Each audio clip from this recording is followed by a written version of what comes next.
আজকের দিনটা খুবই স্পেশাল। আজ হলো কর্তার জন্মদিন, তাই সকালবেলা তাড়াতাড়ি ঘুম থেকে উঠে স্নানটা সেরে নিয়ে ঘরেতে পুজো দিয়ে মেয়েকে নিয়ে চলে গেলাম মন্দিরে, মায়ের মন্দিরে পুজো দেওয়ার জন্য। মায়ের মন্দিরে বেশিক্ষণ বসতেও পারলাম না, কারণ বাড়িতে এসে অনেক কাজ।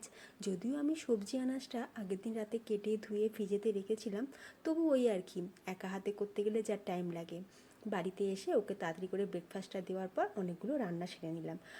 ভাত, ছ রকমের ভাজা, পেঁয়াজ দেওয়া ডাল খেতে খুব ভালোবাসে। সাথে এঁচোড় চিংড়ি, মাটন, চাটনি, পায়েস। আর পায়েসটা বানিয়েছিলাম খেজুরের গুড় দিয়ে।